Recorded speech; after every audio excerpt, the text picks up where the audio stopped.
नमस्कार दोस्तों, आप सभी का हमारे YouTube चैनल अपनी क्लासेज में हार्दिक स्वागत है। आज हम विसर्ग संधि पढ़ेंगे और हमने पिछली कक्षाओं में स्वर संधि और व्यंजन संधि पढ़ी थी और उनके प्रकारों के बारे में जाना था। आज हम विसर्ग संधि पढ़ेंगे, उसके प्रकारों के बारे में जानेंगे, उसकी पहचान क्या है इसके बारे में देखेंगे। विसर्ग संधि, विसर्ग संधि, विसर्ग संधि,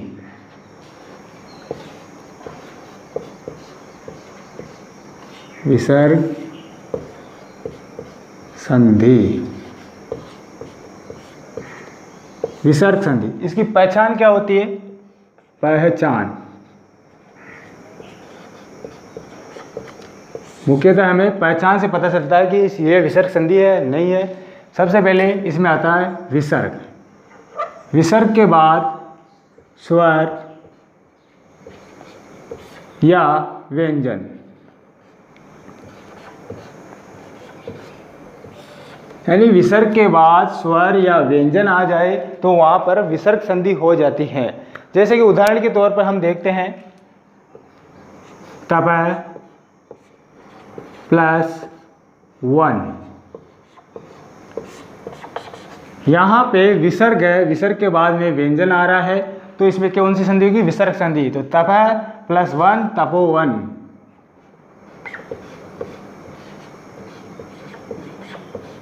इसी प्रकार हम एक स्वर का उदाहरण देख लेते हैं, जैसे कि मन प्लस अभिलाषा, मन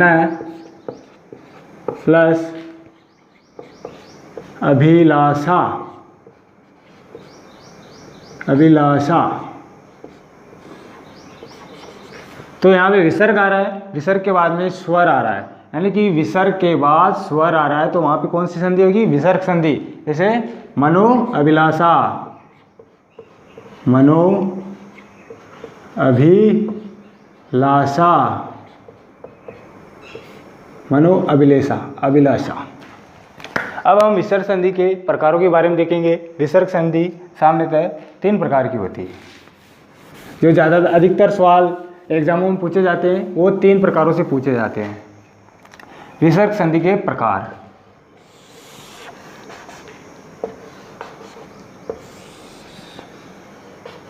पहला प्रकार है उत्व विसर्ग,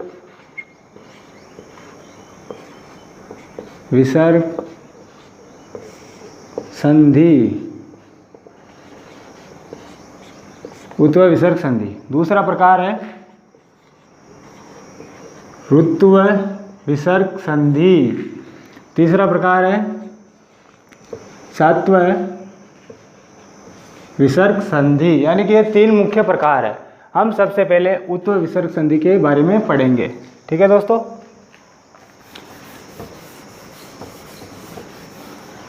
तो पहला प्रकार हो गया अपना उत्व विसर्ग संधि। उत्व विसर्ग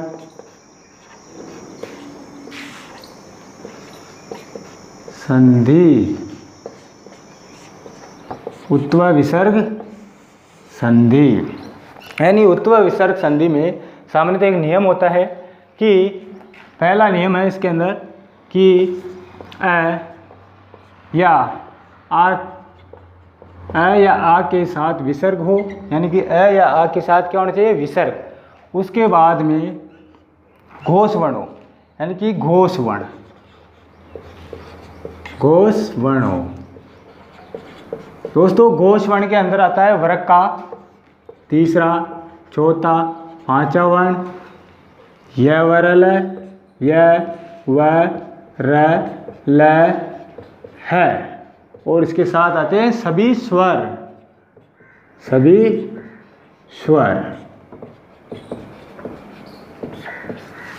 अगर अ या आ के साथ विसर्ग हो और उसके बाद घोष वर्ण यानी कि वर्ग का तीसरा, चौथा, पांचवा, यवर है या सभी स्वर हो तो इस विसर्ग का क्या बदल जाएगा? उ हो जाएगा।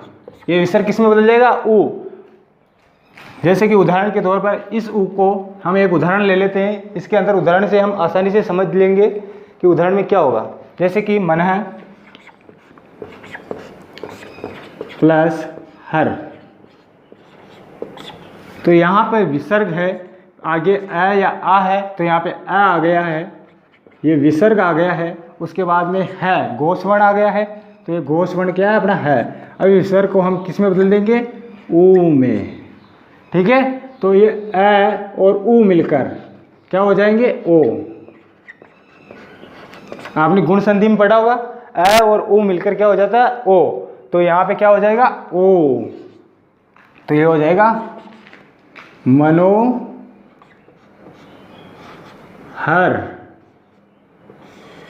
मनोहर।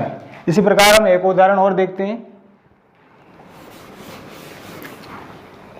चलिए के बाद वाला एक और देखते हैं, जैसे कि मन प्लस रथ। यहाँ पे अ आ रहा है, अ के बाद विसर्ग आ रहा है, विसर्ग के बाद में घोषवर्ण र आ रहा है। तो इस विसर्ग का क्या कर देंगे, हम ऊ में बदल देंगे, क्योंकि उत्व संधि है इसीलिए हम इसको ऊ में बदलते हैं। फिर ये अ और ऊ मिलकर गुण होकर इनका ओ बन जाता है। तो क्या हो जाएगा, ये मनोरथ। मनोरथ। इसी प्रकार हम एक उदाहरण और देख लेते हैं।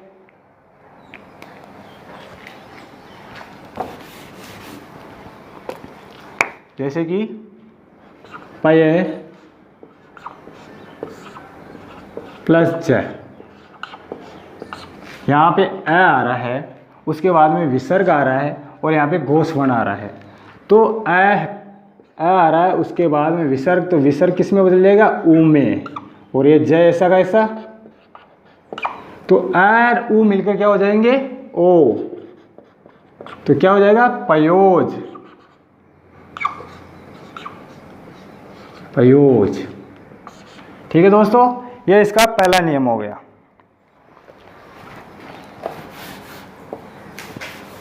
उत्व विसर्ग संधि का पहला नियम हो गया। इसके बाद हम उत्व विसर्ग संधि को के दूसरे नियम के बारे में पढ़ेंगे, जिसमें दोस्तों रुत्व, इसका उत्व विसर्ग संधि के बाद में हम दूसरे नियम से, दूसरा नियम नहीं है इसमें, एक नियम ही है। और उत्व के बाद हम रुत्व पढ़ेंगे, दूसरी संधि पढ़ेंगे, रुत्व संधि। रुत्व है नियम नंबर 2 ही है, इसे नियम नंबर 2 ही बोलते हैं। ये रुत्व संधि, रुत्व विसर्ग संधि। रुत्व विसर्ग संधि, यानी कि रुत्व विसर्ग संधि की पहचान क्या होती है, अ या आ को छोड़कर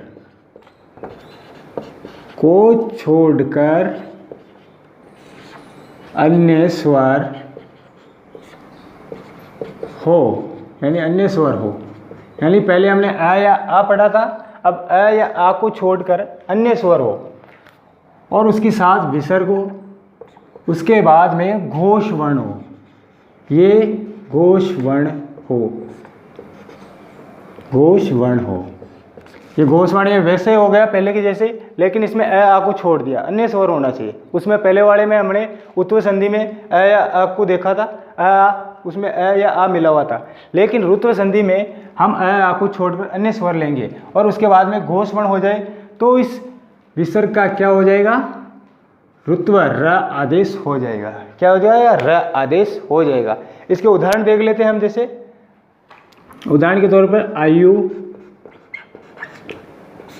प्लस विज्ञान, आयु प्लस विज्ञान। यहाँ पे ऊ है, यानी अ आ को छोड़कर अन्य स्वर आ गया, क्या आया, ऊ। उसके बाद में विसर्ग है, तो इस विसर्ग है, ये विसर्ग आ गया, ठीक है। उसके बाद में घोषवर्ण व आ गया, या आप स्वर देख सकते हैं, घोषवर्ण में हम स्वर भी देख सकते हैं या वह भी देख सकते हैं। तो घोषवर्ण अपने व आ गया, तो उस विसर्ग का क्या बना जाएगा, र, रुत्व र आदेश हो जाएगा, ठीक है। तो ये क्या बनेगा, आ यु, ये र है, हलंत में है र, तो आयुर्विज्ञान, आयुर्विज्ञान, ये आयुर्विज्ञान बन गया। इसी के साथ हम एक उदाहरण और देखते हैं इसका ऋतु संधि का, जैसे कि नी प्लस बल। यहाँ पे अ या आ को छोड़कर स्वर आ गया ए, ठीक है, और यहाँ पे विसर्ग है और यहाँ पे कौन सा घोष वर्ण आ गया। क्या आ गया? घोष वर्ण, यानी कि विसर्ग आ रहा है या विसर्ग आ गया या को छोड़कर ए आ गया और घोष वर्ण आ रहा है, तो इस विसर्ग को हम क्या बना देंगे? र। तो क्या हो जाएगा? निर्बल, निर्बल। ठीक है दोस्तों, इसी के साथ हम ऋतु संधि में कुछ अपवाद आते हैं, उनको भी देख लेते हैं कि ऋतु संधि में अपवाद कौन कौन से हैं। जो ये ऋतु संधि में अपवाद है ये बिल्कुल उत्तु संधि जैसे लगते हैं, इसलिए फिर भी इसमें उत्तु संधि ना होकर ऋतु संधि होती है। ये लगते तो है इनका विच्छेद तो हम उत्तु संधि की जैसे ही करते हैं, लेकिन इनमें ऋतु संधि का आदेश होता है। जैसे कि उदाहरण के तौर पर पुनः प्लस अवलोकन, अवलोकन। यहाँ पे अ आ रहा है, उसके बाद में विसर्ग आ रहा है, फिर उसके बाद में स्वर आ रहा है, तो ये बिल्कुल ऐसा लग रहा है जैसे कि कोई उत्तु संधि हो रही है। इसमें ऐसा लग रहा है कि उत्तु संधि हो रही है, लेकिन ये अपवाद है। ये क्या है? अपवाद। ये ऋतु का अपवाद है। अपवाद होने के कारण यहाँ पे उत्तु संधि ना होकर इस विसर्ग का क्या हो गया? र बदल गया, पूरा र, हलंत में नहीं पूरा र आएगा। ठीक है, जैसे कि इसका हम संयोग करते हैं पुनः प्लस अवलोकन, तो पुनर्अवलोकन, इसे ऐसे लिखते हैं पुनर्अवलोकन।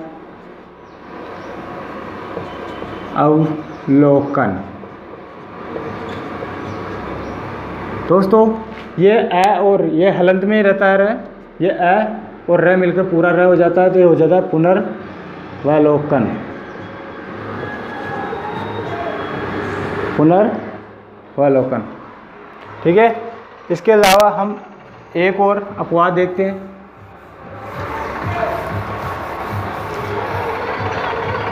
जैसे कि पुनः प्लस अपि।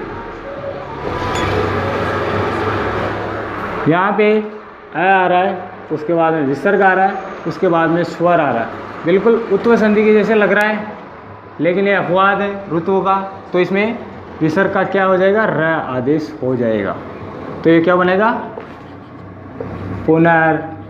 पुनरपि। इस को हम ऐसे भी लिख सकते हैं पुनरपि।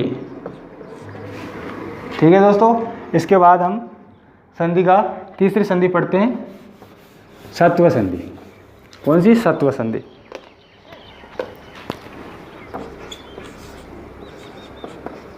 सत्व विसर्ग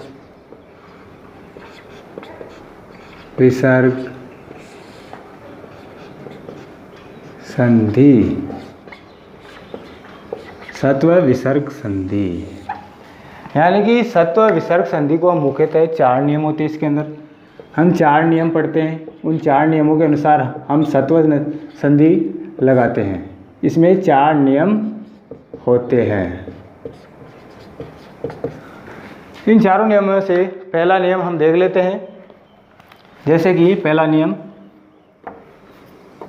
नियम नंबर 1, यानी कि अगर अ या आ के बाद, यानी अ या आ प्लस ये विसर्ग आ गया, अ या आ के बाद क या प आ जाए, क या प आ जाए, यानी कि क प, यानी कि अ या आ हो, उसके साथ विसर्ग हो, उसके बाद क या प आ जाए, तो इस विसर्ग को हम ज्यों का त्यों रहने देंगे।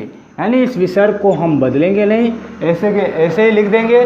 जैसे कि उदाहरण के रूप में मन प्लस कामना। ठीक है, मन प्लस कामना। तो यहाँ पे अ आ रहा है, उसके बाद में विसर्ग आ रहा है और क आ रहा है। ठीक है, अ आ रहा है, विसर्ग आ रहा है, क आ रहा है, तो इस विसर्ग का क्या करेंगे हम? जैसा का तैसा, यानी जो का त्यों रहने देंगे। तो क्या बनेगा ये? मन कामना, मन कामना, मन कामना। जैसा कि स्क्रीन पे आपको दिखाई दे रहा है कि यहाँ पे कुछ उदाहरण दिए हुए, ठीक इसी प्रकार हम एक उदाहरण और देख लेते हैं। जैसे अधः प्लस पतन,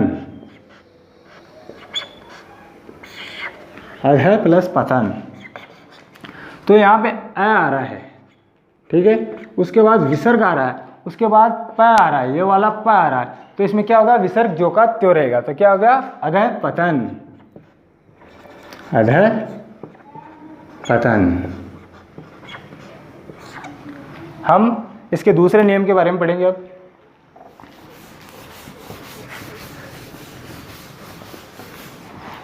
दोस्तों इसमें कुछ अपवाद भी होते हैं, इस पहले नियम के कुछ अपवाद हैं, उनको भी हम देख लेते हैं। ठीक है दोस्तों, इनके कुछ अपवाद होते हैं, जैसे कि अ प आ जाए, उसके बाद में क्यों अह के बाद में अह, और उसके बाद में विसर्ग, उसके बाद में प या क वाले कुछ अपवाद भी है। जैसे हम देख लेते हैं, ये पर, कर और कार, कृत, ये 4 शब्द होते हैं जो इनके साथ आते हैं, तो इन अपवाद स्वरूप इनमें स का आगम हो जाता है, जैसे कि तालव्य दंत्य स का आगम हो जाता है।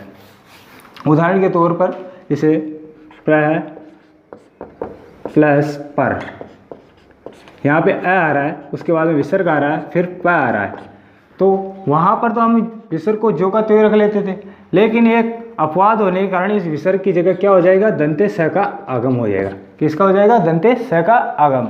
जैसे कि प्र स पर, यह क्या बनेगा, प्रस्पर, यानी कि इसमें दंते स का आगम हो गया। इसी प्रकार हम एक कार वाला उदाहरण भी देख लेते हैं। अगर कार शब्द जुड़ा हो तो क्या होगा, जैसे कि नमः प्लस कार, ये कार वाला अपवाद है, तो यहाँ पे अ आ रहा है, उसके बाद में विसर्ग आ रहा है, फिर क आ रहा है, तो संधि के सत्व संधि के पहले नियम के अनुसार तो ये विसर्ग जो का त्यों रहेगा, लेकिन ये अपवाद होने के कारण इसमें विसर्ग का क्या हो जाएगा, दंते स, तो ये हो जाएगा नमस्कार, नमस्कार, नमस्कार। दोस्तों इन अपवादों को ध्यान रखने के लिए हमें 4 शब्दों का याद रखना पड़ेगा। वो 4 शब्द आ जाए किसी शब्द के साथ, तो वहाँ पे दंते स का आगम हो जाता है।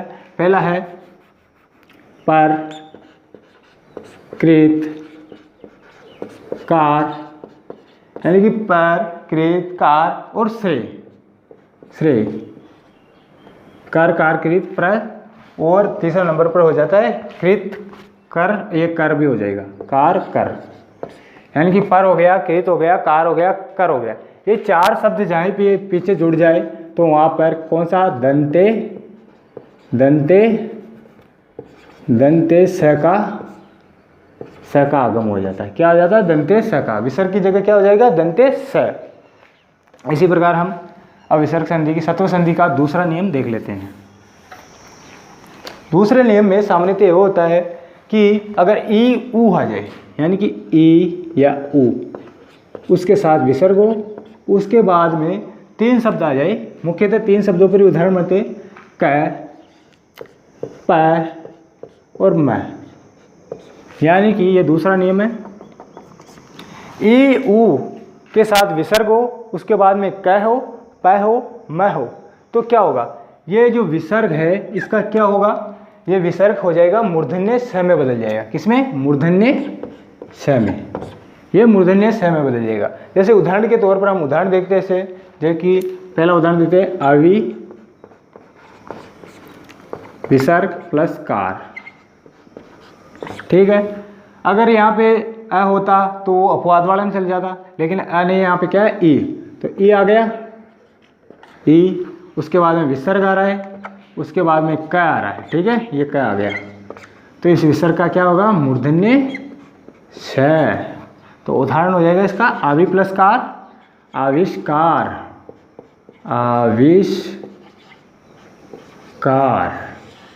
ठीक है दोस्तों। इसी प्रकार हम एक और उदाहरण देख लेते हैं। ये तो हमारी दूसरा नियम चल रहा है, ई ऊ का नियम। इसी नियम में एक उदाहरण वो देखते हैं, जैसे कि चतु प्लस कोण,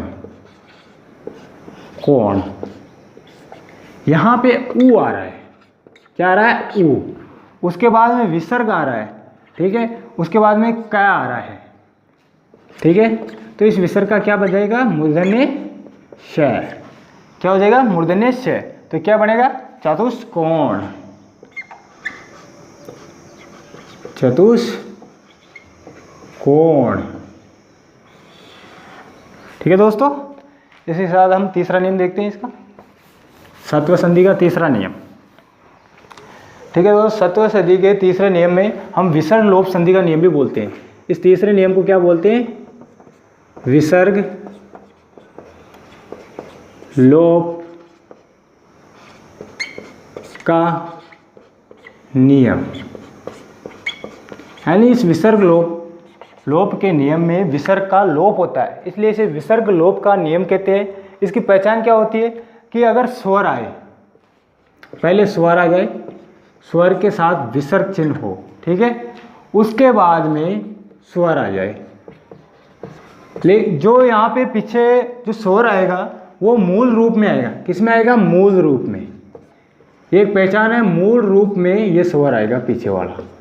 जैसे कि ऐसे ई आ जाए, ऊ आ जाए, ऐसे ये मूल रूप में आएगा। जैसे कि ए भी आ जाए, ओ आ जाए, ये मूल रूप में आएगा। इसमें एक बात ध्यान रखना है कि इसमें अ को नहीं लेना है, यानी इस मूल स्वर में हम अ को छोड़ देंगे, बाकी सारे स्वर मूल रूप में आएंगे पीछे की तरफ अ को छोड़कर। तो ये हो जाएगी विसर्ग लोप संधि। ठीक है, स्वर विसर्ग, उसके बाद में अ को छोड़कर स्वर आएंगे। ठीक है, इसके उदाहरण देख लेते हैं हम, जैसे विसर्ग संधि के ततः प्लस एव, उस ततः प्लस एव। तो यहाँ पे ततः यानी कि पहले अ स्वर आ गया, उसके बाद में विसर्ग आ गया। यहाँ पे अ स्वर है तो अ स्वर आ गया, विसर्ग आ गया, उसके बाद में ए स्वर आ गया, मूल रूप में आ रहा है। ये ध्यान रखना है कि स्वर कैसे आएगा पीछे वाला? मूल रूप में। तो क्या बनेगा? इस विसर्ग का लोप हो जाएगा। क्या होगा? लोप। तो क्या बनेगा? ततेव, तदेव, तदेव, तत् प्लस एव तदेव। इसी प्रकार हम एक उदाहरण और देख लेते हैं इसका, जैसे कि यशः प्लस इच्छा। तो यहाँ पे अ स्वर आ रहा है, उसके बाद में विसर्ग आ रहा है, उसके बाद में ई स्वर मूल रूप में आ रहा है। तो इस विसर्ग का क्या करेंगे? लोप कर देंगे, लोप कर देंगे। तो क्या होगा? यश इच्छा, यश इच्छा, यश इच्छा। दोस्तों इसके कुछ उदाहरण आपको स्क्रीन पे दिख रहे होंगे, उनको भी देख लीजिए। ठीक है, इसके बाद हम चौथे नियम यानी चौथे नियम को हम पढ़ते हैं, सत्व संधि के चौथे नियम को। सत्व संधि का चौथा नियम, यानी सत्व संधि के चौथे नियम में क्या होता है कि विसर्ग दिया जा होता है और विसर्ग के बाद में कुछ शब्द दिए जाते हैं, और उस शब्दों के बाद में उनका क्या बनता है उसके बारे में देखते हैं। सबसे पहले विसर्ग दिया जाता है, विसर्ग के बाद में च दिया जाता है, छ दिया जाता है, श दिया जाता है। ठीक है, च, छ और श। और इसके एक और ले लेते हैं विसर्ग, उसके बाद में ट दिया हो या ठ दिया हो, और उसके बाद में मूर्धन्य श दिया हो। ठीक है, एक और ले लेते हैं विसर्ग का। इसमें नियम होता है त हो या थ हो, उसके बाद में दंते श हो। ठीक है, तो इनका क्या बनेगा? अगर विसर्ग के बाद में च, छ, श आ जाए, विसर्ग के बाद में ट, ठ, श आ जाए, और विसर्ग के बाद में त, थ, श आ जाए, तो क्या बनेगा? दोस्तों एक बात ध्यान रखना है, ये तीनों शब्द क्या हैं? च, श, तालुके, तालवे शब्द है। क्या है? तालवे, तालवे शब्द है। तो इन अगर विसर्ग के बाद में तालवे च, छ, श आ जाए तो तालवे शकार का आगम हो जाता है। क्या हो जाएगा? तालवे शकार का। किसकी जगह होगा? विसर्ग की जगह तालवे शकार का आगम हो जाएगा। उसी प्रकार अगर ये मूर्धन्य ट, ठ और श आ जाए, क्या है? मूर्धन्य ट, श, तो इसमें क्या होगा? मूर्धन्य श का आगम हो जाएगा। यानी कि विसर्ग के बाद ट, ठ, श हो तो मूर्धन्य श का आगमन हो जाता है। किसकी जगह? विसर्ग की जगह है। इसी प्रकार विसर्ग के बाद ट, थ, श हो, यानी कि विसर्ग के बाद दंते त, दंते थ, दंते श हो तो दंते श का आगम हो जाता है। किसकी जगह? विसर्ग की जगह। अब स्क्रीन पे आपको दिख रहे भी है इसके कुछ उदाहरण, और हम कुछ उदाहरण हम भी करके देखते हैं। जैसे कि इसका हम पहला उदाहरण ले लेते हैं। पहला उदाहरण ले लेते हैं नी प्लस छल। नी प्लस छल, नी प्लस छल। यहाँ पे विसर्ग आ रहा है दोस्तों, विसर्ग आ रहा है, उसके बाद में च आ रहा है। यानी कि पहला नियम हो रहा है ना, विसर्ग के बाद में च, छ या श हो तो विसर्ग किस में बदल रहा है? श में। तो इसका पहला उदाहरण देख लेते हैं हम। विसर्ग है, ठीक है, विसर्ग आ गया, छ आ गया, छ आ गया, तो इस विसर्ग का क्या हो जाएगा? श में बदल जाएगा। किस में? श में, तालवे श में। तो क्या होगा? निश्छल, निश्छल। ठीक है दोस्तों, इसी प्रकार हम ट और ठ वाले का उदाहरण देखते हैं। ट ठ वाला यानी विसर्ग के बाद में ट ठ या मूर्धन्य श हो तो क्या होता है? मूर्धन्य श में बदल जाता है विसर्ग। तो इसका उदाहरण भी देख लेते हैं हम ट ठ के। जैसे धनु प्लस टंकार, धनु प्लस टंकार। दोस्तों धनु प्लस टंकार, तो यहाँ पे सबसे पहले विसर्ग आ रहा है, विसर्ग के बाद में ट आ रहा है, तो इस विसर्ग को हम किस में बदलेंगे? मूर्धन्य श में। तो क्या होगा? ये विसर्ग किस में बदलेगा? मूर्धन्य श में। तो क्या होगा? धनुष टंकार, धनुष टंकार, धनुष टंकार। इसी प्रकार हम तथ वाला भी देख लेते हैं। अगर विसर्ग के बाद में तथ है या दंते स आ जाए तो स का आगम हो जाता है, उसको भी देख लेते हैं।